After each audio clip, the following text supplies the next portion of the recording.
Well, hello. Welcome to our podcast show today. I'm Randy Swaim. I'm Marshall Goldsmith certified executive coach. As those that have seen the show before know, I'm also the founder of Coaching for Relevance, and I'm also a founding fellowship partner in the Institute of Organizational Neuroscience. So I'm very honored to be able to do these shows. And I will say this, that today we have a guest on that I'm very honored to have on with her background and with her aviation experience, but also some insight she has on leadership and things of that nature. So very humbled to have her here, and I'm honored that she is. And her name is Bogart. Sorry about that. My pronunciation was wrong. Kodey Bogart, but very honored to have her on today. And I'll tell you what, Cody, if you will, if you take just a few minutes here and just kind of share a little bit of your background as an introduction, I would love for you to do that. Yep. Good morning, and thank you, Randy, for having me on. It's quite an honor to be on your show. I've been a fan of your podcast for a while now, and it's okay on the last name. It's not uncommon for people to flip it, or they go right in to ask me if I'm related to Humphrey Bogart, which I You know am not. what? I can believe that. I can believe that. I would love to be. Oh Um, man.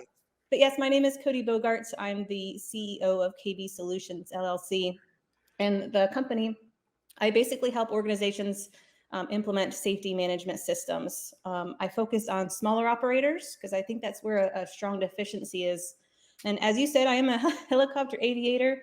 I've been flying for over 18 years. I actually started out in the Army as an aviator. I was a Black Hawk pilot, and I did do a combat tour overseas. You Um, you totally have my compliments and my respect. I mean that very sincerely. Yeah, thank you. The medical mission is so humbling, and you learn more about being a team player, I think, than most any other mission because it literally is life or death in many Yeah. situations. Yeah. Um, I know when we were talking the other day, we were discussing some topics for today, and we started talking about the military, both my experiences and yours. And I thought it would be a really good opportunity to discuss that transition because there's so many people, in the military, whether Yeah. they're in aviation or not, and they have challenges or they run into hiccups on that transition out. Yeah. There are a number of organizations that actually facilitate and help that. For Hmm. example, Helicopter Association International, they are really good at it. The challenge with that is, though, is if you don't know these organizations or not familiar with them, you don't know to go out and seek guidance from them. So Hmm. that's where I Hmm. think, this forum and this opportunity is paramount to help people kind of get that transition. Well, Um, that's cool. Let me ask you this: it sounds like with what you said, did you see that your transition from the military to civilian? Did you kind of sense that being sort of a defining moment in your life, in your journey, I think it or was is there a one or big, two or whatever? yeah, I think it was a big step, a big choice. I don't know if that's for me was one of my defining moments. I think for me, when I was in the military, so I started out not as an aviation. I was in for 7 years in another MOS, Hmm. and I could not be a pilot. I wanted to, but because of my eyesight. Oh wow. And Okay. in 2004, the Army and the Navy got together to do a research study program on refractive surgery. Hmm. And I had plenty of friends in aviation, and they knew I wanted to be a pilot. Yeah. They were like, Cody, there's this study. You should try to get into it. And I Yeah. did. And I did get into it. And the Navy did my eye surgery. And so for me, that was a defining moment because that's where the Wow. trajectory of my life changed from something I was doing to something I loved. Mm. You know, it's amazing, and we saw this on the phone a little bit when we chatted, but that is very aligned with my journey as well. I totally know what you're talking about. So that was a defining point for you. That's awesome. Yeah, and being a military aviator, it gave me a core foundation that I'm not so sure other organizations, in the civilian sector fully get. And I go back to that team concept. Like the concept of crew resource management it was every day. It wasn't a class I had to go take. It's just something Yeah. that we did, It's more than regardless of academic, rank. right?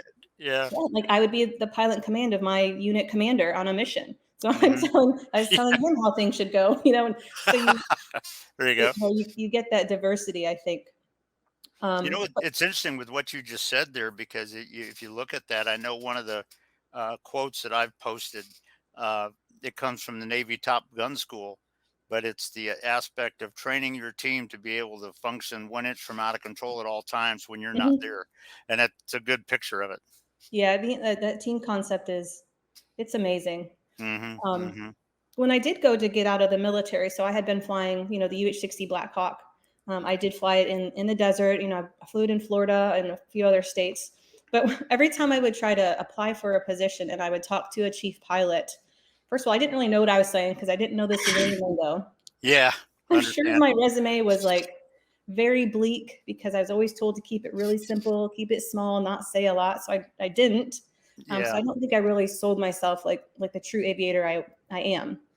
interesting. And I remember I was talking to one pilot. I think it was like one of the offshore companies, and he told me that as a Black Hawk pilot, that I could not understand aircraft power management. So there was no way I was going to be successful in a single pilot aircraft. My response to him is apparently you've never had an engine failure in the desert.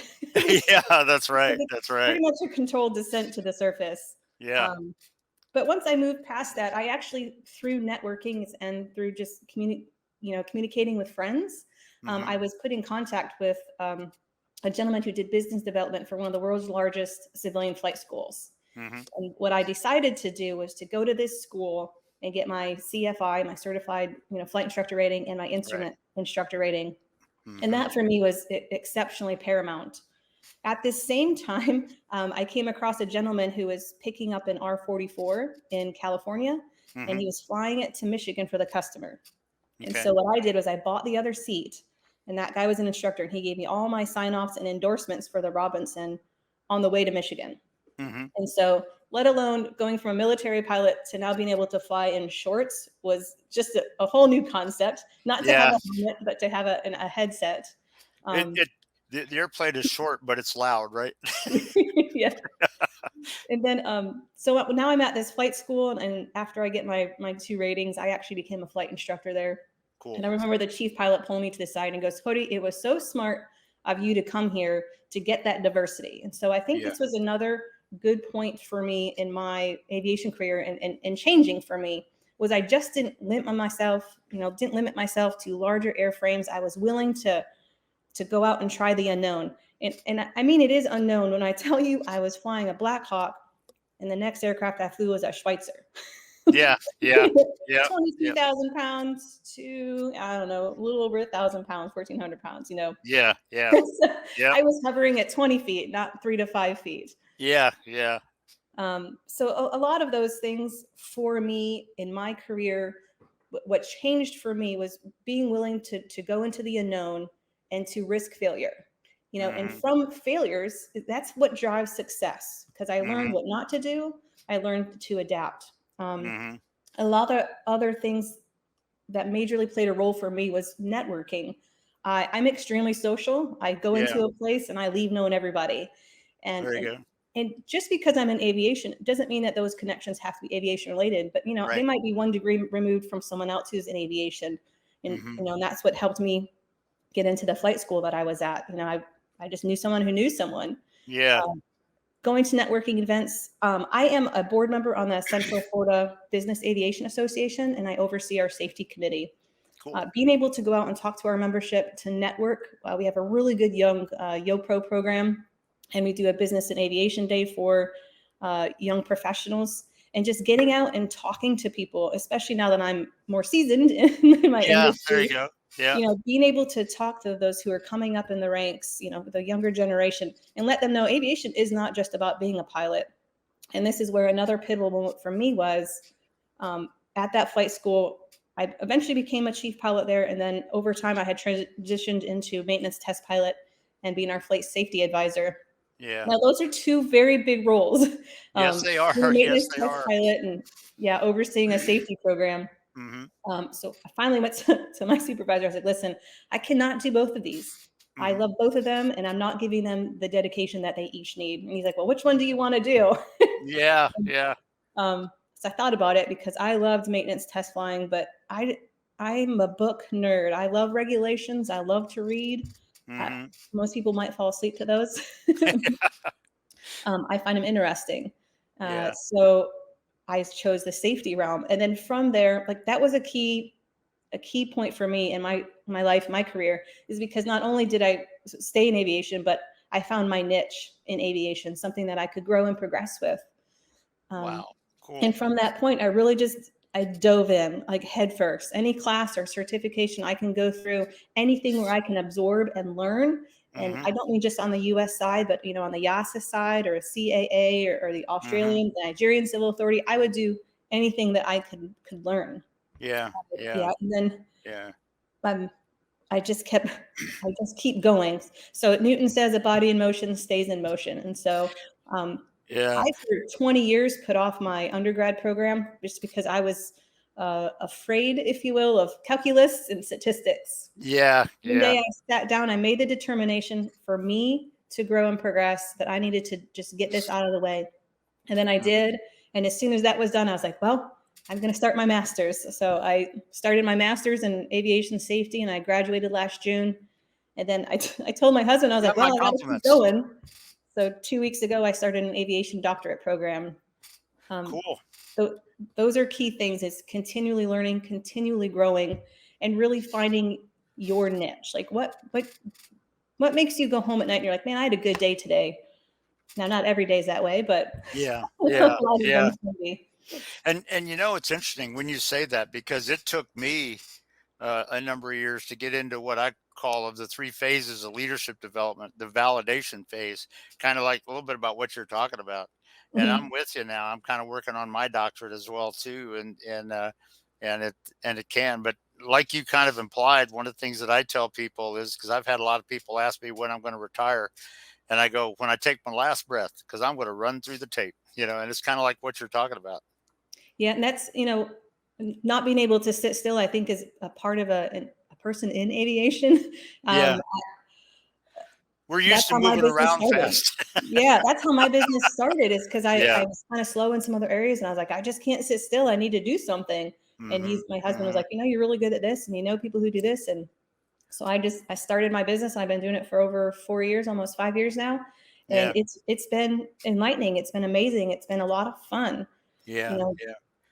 Well, I, if you don't mind me asking this, and by the way, you don't have to say anything that's confidential. Don't have to give any names of businesses or anything like that.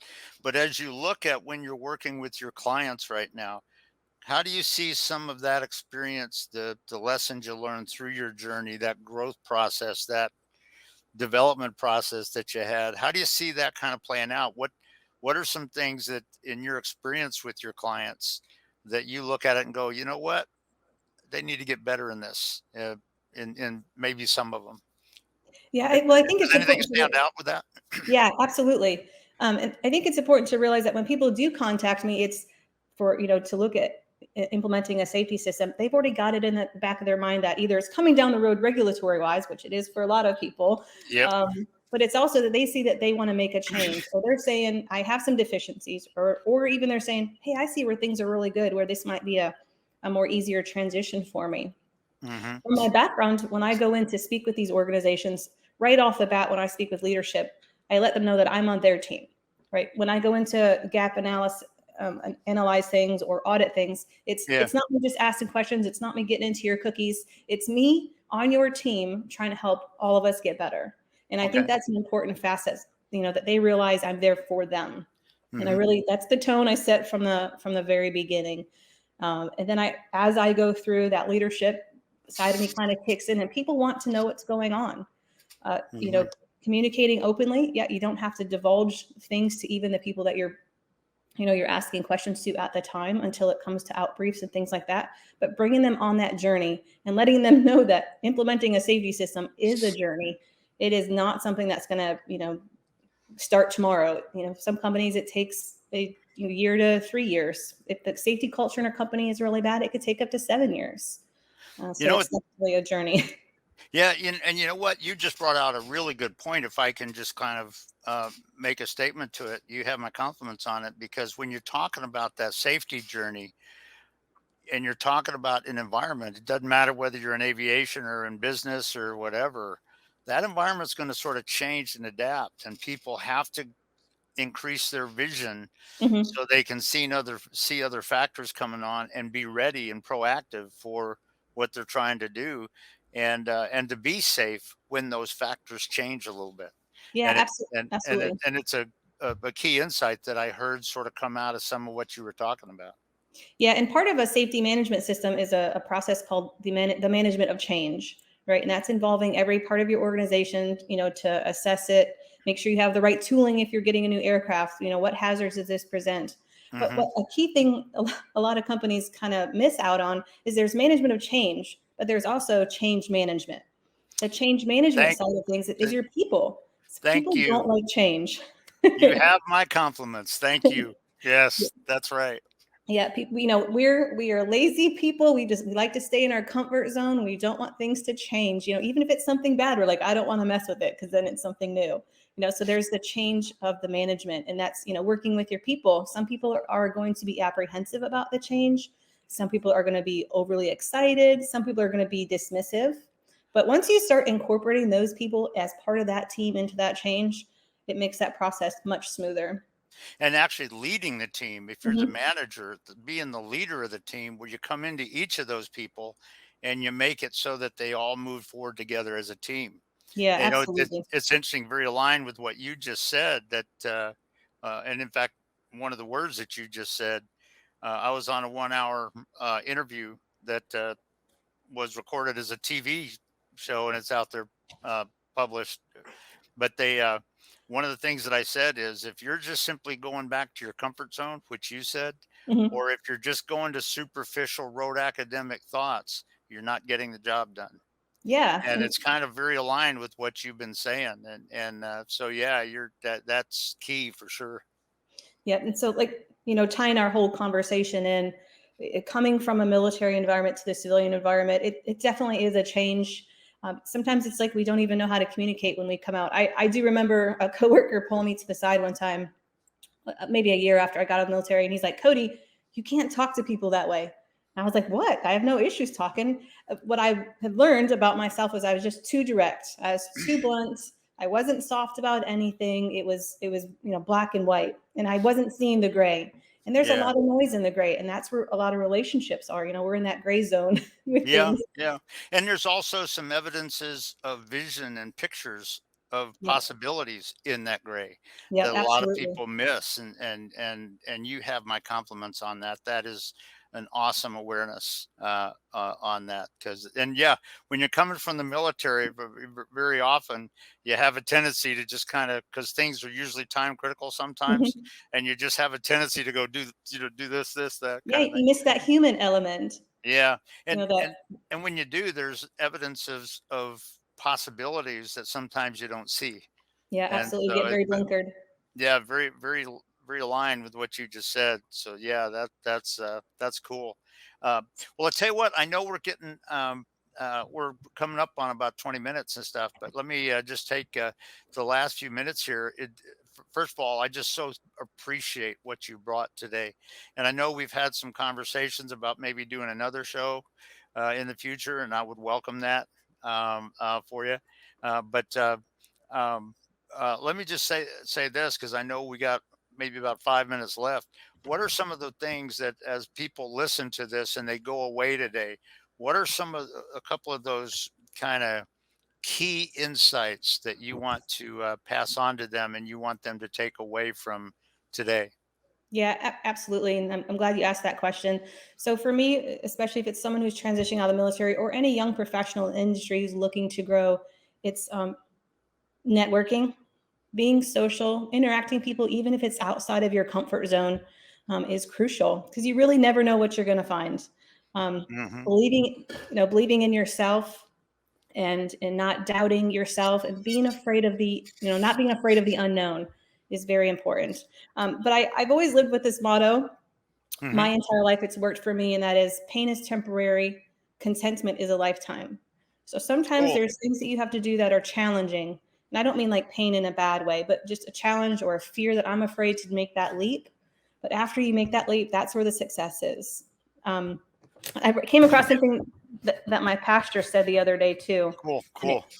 it said, a journey only becomes a journey once you're clear about the destination.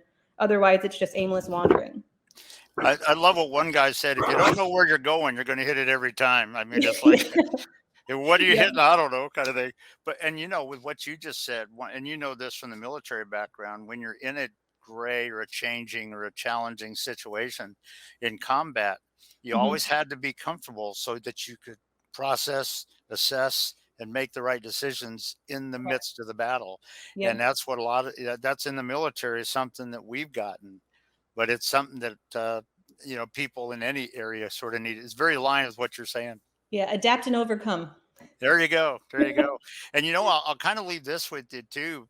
It's because it's a quote that, and it's not the exact quote. I'd have to go read it, but I posted it on my social media this morning on LinkedIn and all that. But uh, it was by Chuck Swindoll, basically, and the idea was that when you're kind of seemingly in a challenging, unpredictable, seemingly impossible situation, it's possible.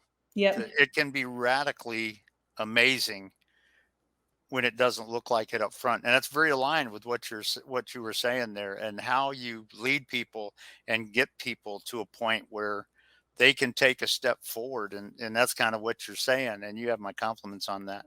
Thank you. And it's been a pleasure to speak with you, not only in our past conversations, but today in your audience as well. And I'm grateful to be here as well. Well, I tell you what, Cody, just I appreciate that, and I know we're getting close to the time, but I say this again that you totally have my respect for your service and also what you're doing and what your passion and commitment is. Um, and I'm honored to be a friend now and a colleague kind of thing.